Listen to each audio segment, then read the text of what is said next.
একটা মিথ্যা বানোয়াট একটা নিউজ বা যেটাই বলেন আসামি আমাকে। দর্শক, আবারও উত্তাল শাহবাগ। ২১ দিন পেরিয়ে গেলেও ইনকিলাব মঞ্চের মুখপাত্র শহীদ শরীফ ওসমান হাদী হত্যার বিচার না হওয়ায় রাজপথে ফুঁসছে সাধারণ শিক্ষার্থীরা। জুমার নামাজের পর ঢাকা বিশ্ববিদ্যালয়ের কেন্দ্রীয় মসজিদ থেকে বিশাল মিছিল নিয়ে তৃতীয়বারের মতো শাহবাগ মোড় অবরোধ করে ইনকিলাব মঞ্চ। সেখানে সংগঠনটির সদস্য সচিব আব্দুল্লাহ আল জাবের সরাসরি হুঁশিয়ারি দিয়েছেন, আগামী ৭ জানুয়ারির মধ্যে সরকার যদি প্রকৃত খুনিদের মুখোশ উন্মোচন করতে ব্যর্থ হয়, তবে এরপর থেকে শুরু হবে এক দফার সরকার পতনের আন্দোলন। প্রশাসনের সদিচ্ছা নিয়ে প্রশ্ন তুলে তারা সাফ জানিয়ে দিয়েছেন, শুধুমাত্র ফয়সাল করিম মাসুদের বিরুদ্ধে দায়সারা চার্জশিট দেওয়া হলে তা কোনোভাবেই মেনে নেওয়া হবে না।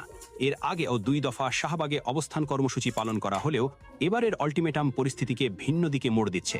ওসমান হাদীর রক্ত বৃথা যেতে দেবেন না বলে প্রতিজ্ঞা করেছেন বিভিন্ন শ্রেণী পেশার মানুষ, যারা আজকের এই বিক্ষোভে অংশ নিয়েছেন। এই